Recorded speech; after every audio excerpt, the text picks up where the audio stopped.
Hello and welcome. You're watching Global Lens. I'm Parikshit Luthra. Global markets face the heat as US President Donald Trump announces new tariff rates ranging from 10% to 40% for 92 countries, including India, who haven't secured a trade deal yet. These rates will take effect on August 7th. Back in April, Trump claimed to have done 200 deals. In an interview with Time magazine, his advisor Peter Navarro claimed that 90 days would be possible till the 9th of July. But here's how things stand as of August 1st. Only 8 deals have been done in 120 days. The United Kingdom was the first country to clinch one back in May with 10% tariffs, with 15% tariffs. The European Union, Japan and South Korea are also among the countries with a trade deal. China had managed to get some respite on tariffs in a deal with US, but talks for a full-fledged one are still ongoing. As per Trump's latest announcement, India's tariffs of 25% are higher than its neighbors. Bangladesh's rate has been reduced from 35% to 20%. Pakistan faces a 19% tariff and Afghanistan is the lowest with 15%. India is also staring at the highest tariff rate among developing economies in Asia. Vietnam faces 20%, while Malaysia, Indonesia and Philippines also face a 19% tariff rate. Among the BRICS nations, South Africa has the highest tariff rate of 30%. President Trump has imposed only a 10% tariff on Brazil, despite defiance from Brazil's President Lula. Russia is currently under US sanctions and there is no meaningful business activity between both nations. There are a handful of countries facing higher tariffs than India. Canada has been hit with a 35% tariff, which has drawn a protest from Prime Minister Mark Carney. Switzerland is in shock after Trump imposed a 39% tariff. The US has flagged 3 irritants with India in trade negotiations. Number 1, India is a part of BRICS, an organization that has been actively looking to reduce its reliance on the US dollar. Number 2, India's defense and oil purchases from Russia. And number 3, India's refusal to lower duties on agriculture and dairy imports. Joining us now to discuss the implications of Trump's move is Carlos Gutierrez, former Commerce Secretary of the United States. Mr. Gutierrez, thank you very much for joining us. Pleasure. Thanks for having me. Pleasure. Can the India-US trade deal still be clinched? And what will it take to clinch the deal from this all-time low in relations? Well, it's interesting that the way you put it, because 4 or 6 weeks ago, we would have said it's at the all-time high. But I think there are 2 ways to look at this. One is strategic. And India is at a bit of a crossroads right now from a strategic point of view, because what President Trump is asking for is right at the heart of India's strategies. On foreign policy, India is very much non-aligned, and India has always been that way. India gets along with everyone. So it's Russia, it's Iran, it's other countries. And now, of course, the president is challenging India's membership of BRICS, purchases from Russia, that aspect of it. And then there's the domestic policy, which is, a certain level of that's always been of domestic concerns, domestic production, taking care of domestic industries, Swadeshi, as I think I pronounce it the way it's called in India. So those 2 things are really up for grabs right now. And I can imagine Prime Minister Modi's in a tough spot. I would say the tactical part that could go a long way is for more communication between the prime minister and the president. I know they talk, I know they're close, but this is something that I believe can only be sealed in a discussion between Prime Minister Modi and President Trump. India was first off the block to start negotiations on a trade deal. We gave early concessions. We slashed tariffs on bourbon whiskey. We slashed tariffs on cars, including electric vehicles. We reduced a tax that was hurting companies like Google, Alphabet, Amazon and others. And we were negotiating a trade deal. We were willing to give access to US industrial goods. What went so horribly wrong in the last few days that Donald Trump started using such language that I don't care about whether Russia and India go down together. They're dead economies anyway. We do very little trade with India, and India is a very high tariff jurisdiction. These are very strong words that the Trump White House used. Well, and I hope that we consider them tactics. This is not a strategic uh, phrase. I don't think the president is willing to give up the future of U.S. India, but the expectations have increased. So the things that were agreed to perhaps were low hanging fruit, but now it's the big things that the president has wanted: more energy purchases, more weaponry, less business with Russia, which is part of the sanctions on Russia, the secondary sanctions. And India's caught up in that, and those are the big things. Of course, there are tariffs on exports from the U.S. As you mentioned, autos and agriculture, especially. But now the big things that have come into play are of a geopolitical nature: energy purchases and India's non-aligned posture, which is, again, it's a very important part of India's foreign policy, but that is being challenged.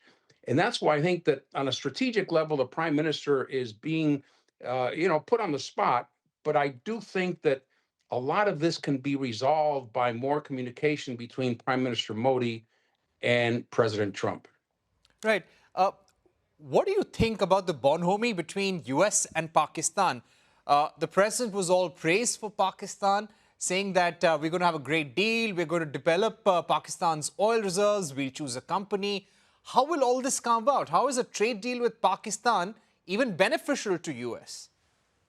Well, and I think we have to look at that again through the lens of the current situation. I don't believe it is a major geostrategic change, but it's something that caught a lot of people by surprise. It was a very swift move that the president made to reach an agreement with Pakistan, knowing, of course, that that may put pressure on India. So tactically, it was incredibly swift, and it caught a lot of people by surprise. But I wouldn't see it as a major strategic shift. I think it's a shift at the moment that serves the current negotiations. Right. Mr. Guterres, you spoke about India's non-aligned posture, and possibly this is something that is triggering the Trump administration. That on one hand, you want to have long-term strategic ties with the United States, but you want to maintain a relationship with Russia at its own level. You continue talking to China to balance ties at its own level as well. China is our adversary, but we're trying to manage the relationship. Is there something also strategically also going wrong? Is there some sort of frustration? Or have things come to a point where the US is now actually saying that for 20, 25 years, we've tried to invest a lot in this partnership, but we need greater political alignment? Is that the message, underlying message of these tensions? Well, that looks like it's part of the message. That the dramatic part would be that India is being asked to choose sides, and that's a major turning point, and that's a major challenge to India's world doctrine. And there's an aspect of it that because India and the U.S. are growing closer, that there is a stronger friendship. That it's not to the U.S.'s detriment that India get along with other people, because that tends to balance things out. So I think it is a moment where the U.S. has to decide beyond this trade negotiation what India's role is in the world structure, beyond tariffs. So yes, it's a very important point in the sense that is the U.S. saying, India, you have to pick sides? And that, again, I think that is the major challenge uh, to Prime Minister Modi and how to maneuver out of that. And I go back to, the lessons here is the relationship with President Trump. It's a very good relationship. And Prime Minister Modi has done a great job to reach out and try to get closer. That I believe is the only way out of this. Okay, I would also like to ask you, sir, now, what is the legal sanctity of these trade deals that are being signed? I found a statement by a South Korean leader very interesting.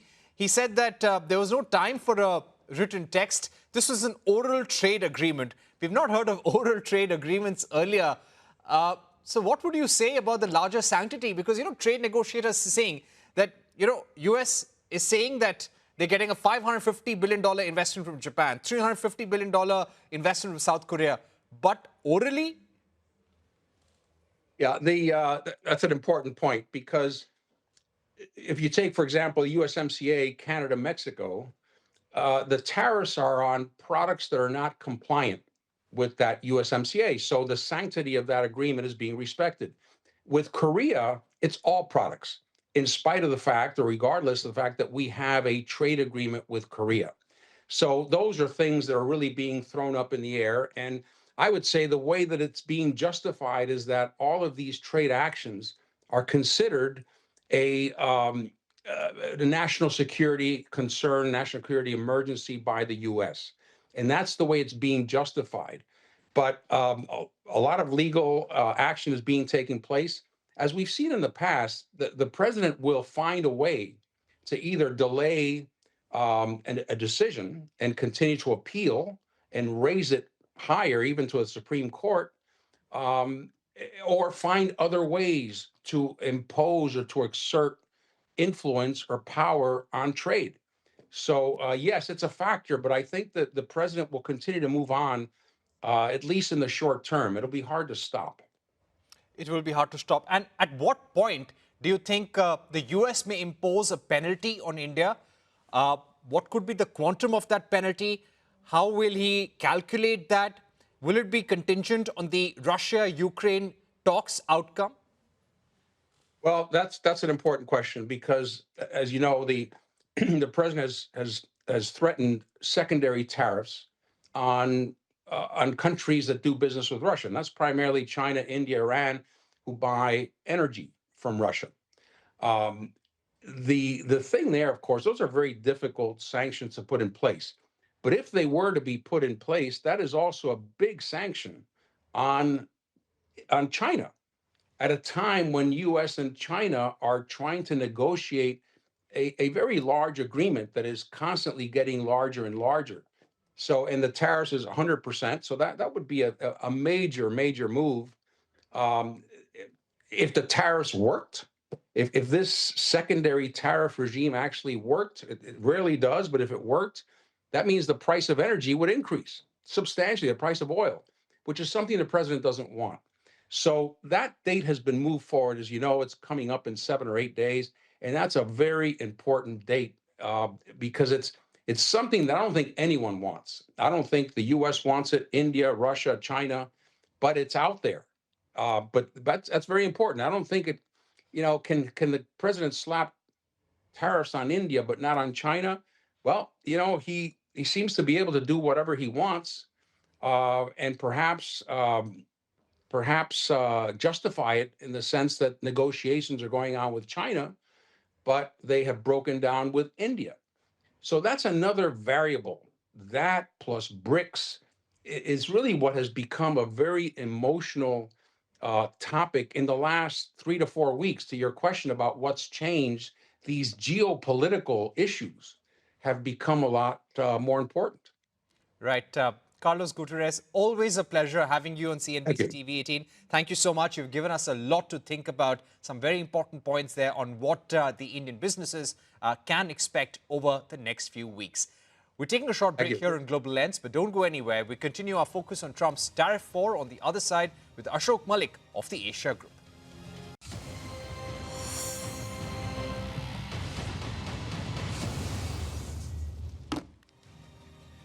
Welcome back. You're watching Global Lens. We have been discussing Trump's new tariffs on 92 countries. Joining us now on the show is Ashok Malik, partner at the Asia Group. Thank you very much for being with us. What, according to you, Mr. Malik, as someone who's been a close watcher of India-US ties over the past few decades, as someone who heads one of the biggest advocacy groups of the United States here in India, what do you think are India's options? The first option is not to react to the intemperate language that President Trump has used in the past few days in any manner. Do not engage with the same rhetoric, which the Foreign Ministry and the Commerce Ministry have not. The MEA and the Commerce Ministry have maintained their dignity. They have stated their positions and kept to that. My understanding is the offer the Indians have made this time is one of the most ambitious trade offers India has ever made to any country. Perhaps we can do better. Perhaps the negotiations could have led to more concessions. I agree. But quite honestly, no country can negotiate with a gun held to its head. And what the language used in recent days, in the past 48 hours or so, uh, is an affront to Indian dignity, to be honest with you. And I don't think in these conditions, India will come up with more concessions immediately. There has to be a deeper, more meaningful conversation. So I expect some, resolute Indian uh, silence in the coming days, and we'll have to live with the consequences Right. in the immediate future. How do you think US can convince India can convince US about the need for India to maintain a robust relationship with Russia as well? You know, we've been speaking to various experts. We can increase our energy imports from US and defense imports from US, but we can't cut off that relationship. Where are you going to get those spares from? And even if you were to increase your energy imports from US, you cannot completely cut off Russia from the market, from the global oil market. See, there are several things here. One, many of these issues have been discussed threadbare with successive US governments, including with the Republican government of President Trump over the years, and they completely understand them. Uh, when it comes to the Russian crude purchases, which we've been making, which we began making at a time when there was a limit to energy availability in the country, in the world. I'm sorry, because Europe was starting to buy oil and gas from our traditional suppliers in the Middle East and the Gulf, and therefore we had to turn to Russia. Otherwise, oil prices would have shot up to $180 a barrel or close to thereabout.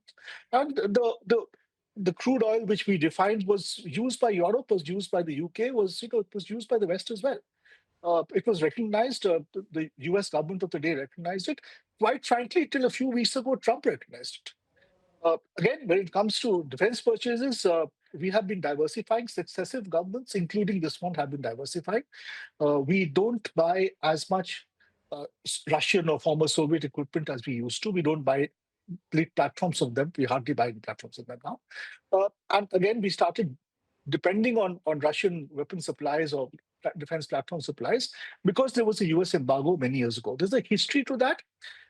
To be honest, successive governments in recent years in Washington, successive administrations have understood that.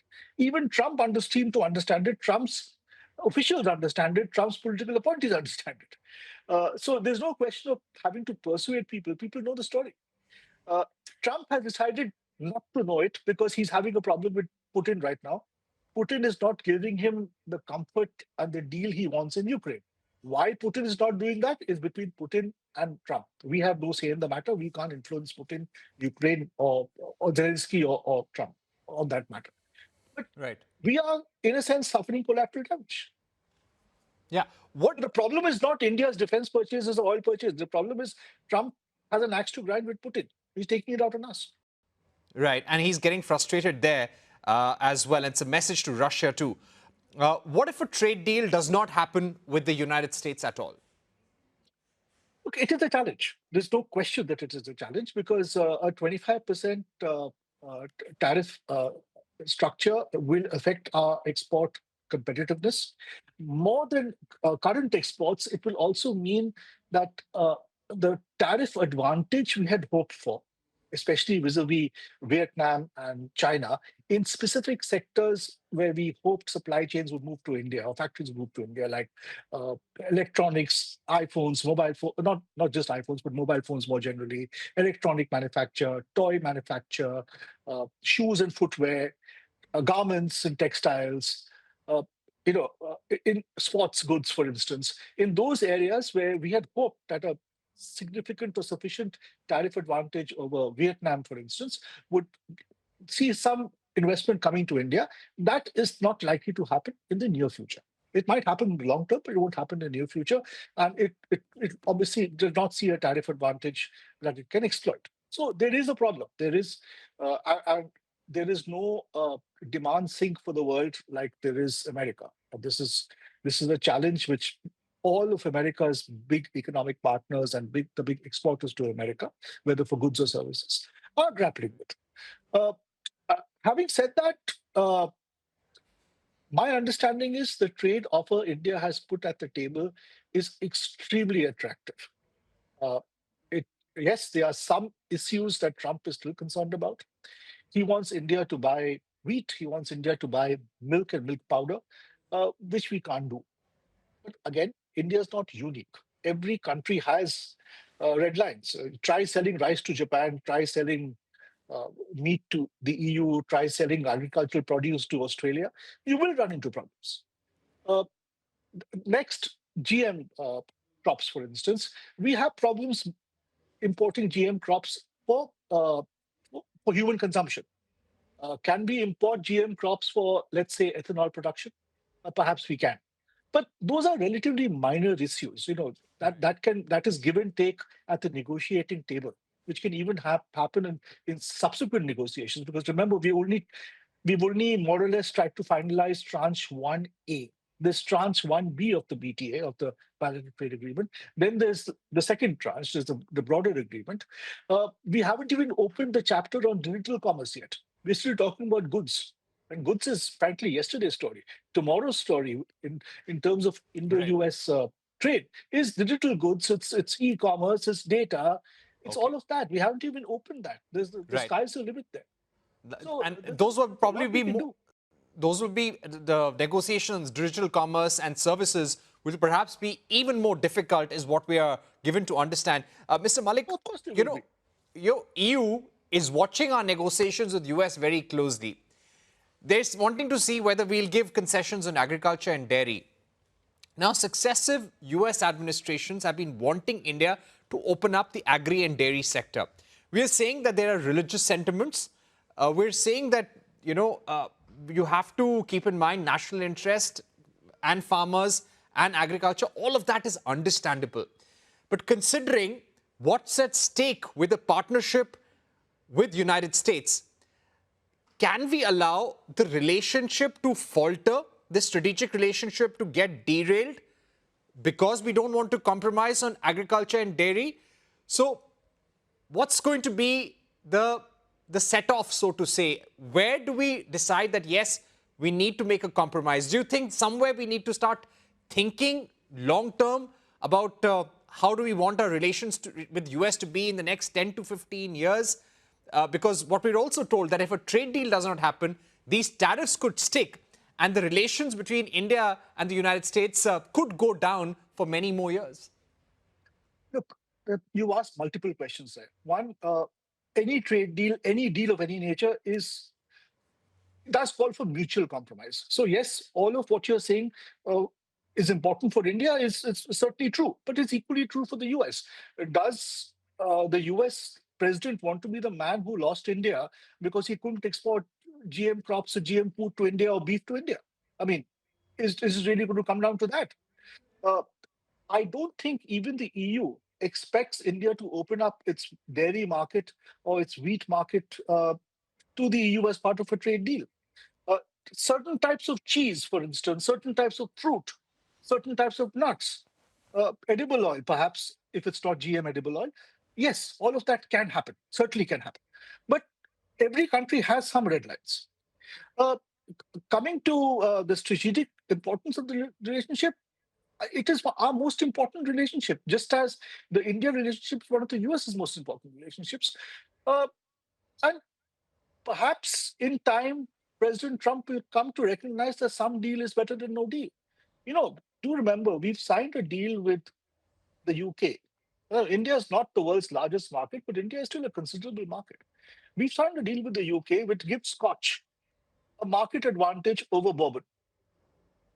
Someone in Kentucky who wants to sell bourbon to India is holding his head right now and saying, what is Washington doing? Scotland and the UK have an advantage. So it works both ways. Right.